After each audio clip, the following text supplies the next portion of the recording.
Pai do Senhor, irmãos, graças a Deus por tudo que Deus tem feito em nossas vidas. Hoje, nossa lição de número 3, e o nosso tema é o milagre nas bodas de Caná. Todo mundo sabe que o milagre nas bodas de Caná foi o primeiro milagre que Jesus realizou, como ele se manifestou. Não vamos colocar os livros apócrifos que diz que Jesus, que tinha 5 anos, já fazia milagres, ressuscitava passarinhos, né, irmãos? Tem muita gente que acredita, né? Apesar que eu gosto da literatura apócrifa para saber. Porém, não devemos levar em consideração, já que a Bíblia, os evangelhos, vai dizer desse primeiro milagre de Jesus, que é o milagre nas bodas de Caná. Ele está registrado em João, capítulo 2, versículo 11. Diz assim: Jesus principiou assim a seus sinais em Caná da Galileia e manifestou a sua glória, e os seus discípulos creram nele. Então aqui, João está relatando o quê? Que a partir daí, os discípulos começaram a crer em Jesus, viram que realmente Jesus veio, tinha um ministério e verdadeiramente era o Filho de Deus. Era uma das coisas que fizeram com que os discípulos pudessem crer em Jesus. A nossa síntese. O primeiro milagre realizado por Jesus evidencia todo o programa do seu ministério. Jesus tinha uma vida social, como nós vamos ver no decorrer da lição. Mas o nosso texto bíblico que está em João, capítulo 2, versículo 11, vai falar, meus irmãos, acerca de como Jesus ele deu as instruções para aqueles homens pudessem encher as metretas de água e como aconteceu o milagre. E ao terceiro dia fizeram-se umas bodas em Caná da Galileia, e estava ali a mãe de Jesus, e foram também convidados Jesus e os seus discípulos para as bodas. Faltando vinho, a mãe de Jesus lhe disse: não tem vinho. Disse-lhe Jesus: mulher, que tenho eu contigo? Ainda não é chegada a minha hora. Sua mãe disse aos empregados: fazei tudo quanto ele vos disser. E estavam ali postas 6 talhas de pedra para as purificações dos judeus, e em cada uma cabiam 2 ou 3 metretas.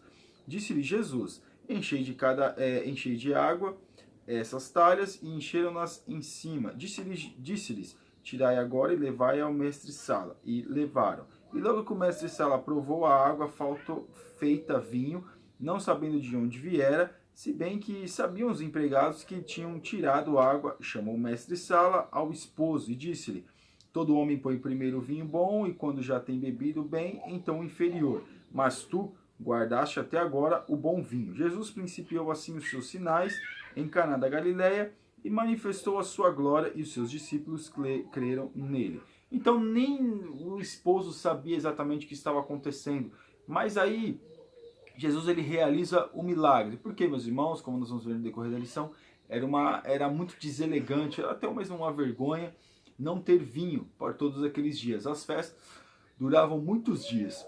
Então, Jesus ali fez o milagre, porque faltando o vinho na festa, faltava a alegria. Claro, o vinho daquele tempo não era o mesmo vinho nosso hoje. A nossa introdução. Os evangelhos, tanto os sinóticos, Mateus, Marcos e Lucas, quanto o de João, são textos basilares para a fé cristã, pois apresentam o Senhor Jesus Cristo, sua concepção miraculosa, seu nascimento, sua mensagem, seu ministério, sua paixão e ressurreição. Mesmo assim, conforme João deixa bem claro, tais textos não são exaustivos, visto que o Mestre fez muitas outras coisas. E continua o apóstolo do amor: se cada uma das quais fosse escrita, cuido que nem ainda o mundo todo poderia conter os livros que se escrevessem. Portanto, a série de 7 milagres do Evangelho de João, que se inicia hoje, não significa que o Filho de Deus tenha realizado apenas estes, pois, como o escritor sagrado afirma, Jesus, operou também em presença de seus discípulos muitos outros sinais que não estão escritos neste livro. Jesus fez muitos sinais, os evangelhos falam acerca dos sinais que Jesus realizou, e aqui no tópico 1, o objetivo dos milagres do Evangelho de João, um evangelho singular. Cada um dos evangelhos possui suas peculiaridades. Tal se dá pelo fato de que eles foram dirigidos a diferentes destinatários e públicos. Irmãos, foram sim. O evangelho de Mateus foi escrito para os judeus, o evangelho de Marcos para os gentios. Então nós vemos que cada evangelho foi escrito para um determinado público, determinado povo. Claro que hoje em dia todos leem o evangelho, mas naqueles dias eles foram dirigidos assim, com a linguagem que o povo tivesse uma condição melhor de entender. Então aqui o de João é um tratado universal de um caráter mais abrangente e teológico que os demais. Isso pode ser percebido pelo seu prólogo. Enquanto Mateus e Lucas, por exemplo, relatam lances acerca do nascimento e infância de Jesus, o quarto evangelho e seu prólogo trata da pré-existência do Filho de Deus. Então, no Evangelho de João, Jesus é tido como Filho de Deus. João coloca Jesus como o Filho de Deus. Ele dá ênfase acerca do Filho de Deus. E aqui o 2, os 7 sinais, a expressão sinais é utilizada por João como claro significado de milagres. Ou seja, a questão de sinais são realizados assim para as pessoas verem que realmente Jesus é o Filho de Deus. Tudo indica Jesus como Filho de Deus. Os sinais indicam Jesus como Filho de Deus. Aquilo que ele realiza com o milagre diz que ele é o Filho de Deus, porque nenhum homem pode fazer aquilo que Jesus fez. E é emblemático que o apóstolo do amor relate apenas 7, formando uma seção em seu evangelho que é comumente denominado pelos estudiosos como o livro dos sinais. Na tipologia bíblica, para os judeus, o número 7 transmite ideia de completude e totalidade. Então tudo tem um significado. Por que João ele coloca 7 milagres no evangelho ao qual ele escreveu? Irmãos, por quê? Porque exatamente João ele não vai dar ênfase acerca dos milagres, mas sim a ênfase do Filho de Deus. E o verbo se fez carne e habitou entre nós. Então ele vai colocar para que nós venhamos entender que Jesus é o Filho de Deus, Jesus é o prometido. Porque os outros evangelhos, até como a gente vê, Mateus, Marcos e Lucas, vai falar da infância, Marcos um pouquinho mais resumido, mas principalmente Lucas vai falar muito da infância de Jesus, vai falar até os 12 anos de Jesus, claro, num período de tempo, de intervalo, mas dá muita ênfase. Porém, no Evangelho de João vai falar acerca do Filho de Deus. Por que Jesus fez o milagre? Qual era o propósito? E aqui no 3, os objetivos dos sinais no Evangelho de João, conforme já foi mencionado em lições anteriores, os milagres ou sinais possuem objetivos que perpassam e satisfazem o socorro do aflito, glorificam a Deus e chegam ao cerne do seu propósito, que é levar as pessoas a crerem que Jesus é o Cristo, o Filho de Deus, e para que crendo tenhais vida em seu nome.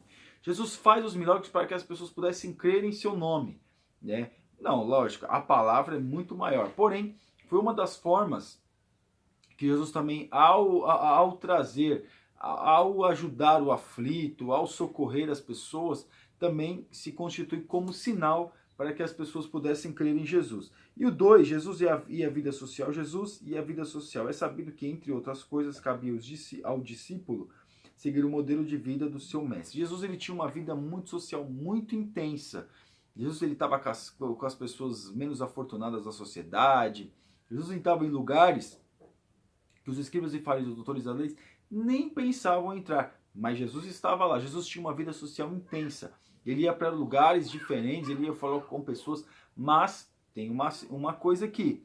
Ele não se misturava com as práticas que as pessoas tinham. Ele estava com as pessoas, mas não se misturava com as práticas que as pessoas tinham e também não fazia as mesmas coisas. E outra coisa, ele não incentivava as pessoas a permanecer naquilo. Pelo contrário, ele dava todas as oportunidades, toda uma questão para as pessoas pudessem se libertar disso e ver realmente a diferença. O casamento valorizado pelo mestre. A prova de que Jesus tinha vida social é que João registra o importante fato de que seu primeiro milagre se deu justamente em uma festa de casamento. Irmãos, seria muito difícil, se não, como nós já falamos, se não tivesse vinho naquela festa. Jesus estava ali, Jesus era convidado naquela festa, Jesus foi. Ou seja, nós temos que ter uma vida social, nós temos que ir em casamento. Tem crente que fala que não vai em casamento em igreja católica. Irmão, é só você não se misturar. Você não consegue entrar numa igreja católica, você não consegue. Irmãos, a questão é que temos que ter uma vida social. Claro, tem lugares que a gente não deve colocar os nossos pés, que é totalmente abominável. Jesus também não colocava os pés dele em lugares abomináveis. Jesus colocava os pés dele onde tinham pessoas necessitadas, onde tinha pessoas ao redor ali que, claro, estavam com as suas práticas, porém, não era uma coisa baixíssima, né? Claro, Jesus tem poder de entrar e sair de onde ele quer, mas ele nos dá o exemplo que nós temos que ter uma vida social, claro, uma vida social cautelosa. O 3, a diferença ministerial entre Jesus e João Batista. A diferença na dinâmica de interação social entre Jesus e João Batista é marcante. Enquanto o primeiro esmiuça-se nas relações interpessoais, o segundo vivia no deserto. Contudo, tal diferença aponta para uma distinção bem mais profunda entre ambos os ministérios. Enquanto João Batista marcava o fim do antigo concerto, sendo o último profeta, Jesus Cristo como Filho de Deus, inaugura um novo tempo, iniciando um novo concerto. Então Jesus, naquele momento, ele inicia um novo concerto. Essa é a diferença. João Batista vivia no deserto, Jesus estava com o povo. João Batista terminando a antiga aliança, Jesus começando uma nova aliança. O significado do milagre e da transformação da água em vinho. Fazei tudo quanto ele vos disser. Jesus tem ali aquele problema, aquela questão ali com Maria, né? Ah, ainda não é chegada a minha hora. Mas ele fala, não, olha, faz tudo quanto ele disser. Ou seja, ele vai se compadecer desse casamento, desses noivos desse casamento. Porque era muito triste quando faltava vinho numa festa de casamento. Então era muito desagradável e era vergonhoso quando faltava vinho nesse casamento. João registra que, estando o mestre acompanhado de sua mãe e dos seus discípulos, realizaram-se umas bodas em Caná da Galileia, e eles foram convidados. Entretanto, algo embaraçoso ocorreu, o vinho que era servido na festa acabou. Uma vez que a festa de casamento podia se prolongar por até uma semana, essa questão não era problema simples, pois violava uma das regras da hospitalidade. O fato foi comunicado a Jesus por sua mãe e, devido à resposta do mestre, muitos pensam tratar-se de rispidez, mas na verdade, quando se analisa o versículo 4, à luz dos outros textos do Evangelho joanino, fica claro que a palavra do Filho de Deus tem um sentido mais profundo ao dizer, fazei tudo quanto ele vos disser. Maria vai dizer que Maria tinha certeza que Jesus socorreria. Como nós vemos, era muito desagradável. Era falta de hospitalidade por parte dos noivos, não ter uma estrutura para o povo ficar ali na festa. Mas nós vemos que Jesus, ele faz o milagre, ele realiza o milagre, o primeiro milagre, transformando a água em vinho. O milagre. A narrativa diz que tão logo o mestre Sala provou da água trazida pelos empregados, chamou o esposo em tom de surpresa, disse a ele, todo homem põe primeiro o vinho bom e quando já tem bebido bem, então o inferior. Então era costume deles trazer o vinho bom, as pessoas beberem, como quem diz, beber bastante, e depois o vinho mais inferior. Hoje não, hoje as pessoas servem primeiro as coisas ruins, depois as coisas boas. Não, naquela época não, você via primeiro as coisas boas, para as pessoas realmente se deliciarem, para as pessoas realmente sentarem à mesa e sentirem fartas, para depois as coisas mais inferiores. Mas todo homem põe primeiro o vinho novo, mas tu guardaste até agora o bom vinho. O mestre Sala desconhecia o que realmente ocorrera, mas os empregados que encheram as 6 talhas com água sabiam perfeitamente de onde viera a enorme quantidade de vinho da mais alta qualidade para a festa. Irmãos, os mestres Sala não sabiam, mas os empregados sabiam, porque eles colocaram em prática aquilo que Jesus mandou. Que eles que fizeram. Transformar a água em vinho, meus irmãos, trouxe a alegria à festa daquele lugar. Né? E nós vemos aqui que o noivo não sabia, mas os empregados sabiam, o mestre Sala também não sabia, mas aquelas pessoas que Jesus mandou fazer o serviço sabiam. Aqueles que foram comunicados acerca do serviço não sabiam, mas aqueles que Jesus mandou fazer sabiam exatamente do que tinha acontecido. Tópico, a parte 3, o significado do milagre. O apóstolo do amor revela que dessa forma Jesus iniciou os seus sinais e manifestou a sua glória e os seus discípulos creram nele. Irmãos, a partir daí nós vemos que foi uma coisa muito, muito boa para o noivo, para os noivos da festa. Porém, ali iniciando o ministério de Jesus. Os sinais seguirão aos que creem. Jesus começou a realizar os milagres, realizou este milagre, depois veio uma série de milagres, como nós vamos falar no decorrer do trimestre, mas este foi o primeiro. E aqui, com este ato de transformar a água em vinho, o mestre demonstra que o seu ministério envolve o cotidiano e que a transformação se dá em todos os âmbitos e dimensões, sendo a intervenção do Senhor a melhor parte. Ainda que mude costumes religiosos, sociais, como talhas religiosas usadas para a festa, o vinho bom distribuído por último. Então Jesus ele quebra algumas regras, o vinho bom sendo oferecido por último. Então Jesus ele leva o que em consideração que a transformação, transformar as pessoas, transformar a nossa vida, é isso que Jesus quer dizer com o milagre da transformação da água em vinho, a transformação do homem. O homem era uma coisa, hoje o homem é outra. O homem estava mais ou menos, hoje o homem está melhor. ou seja, o melhor sempre vem depois. Mas nós temos que estar neste processo. Mas aqui Jesus ele vai enfatizar acerca da transformação. Transformação. Nós precisamos ser transformados. Se esse é o desejo do nosso coração, nós precisamos ser transformados.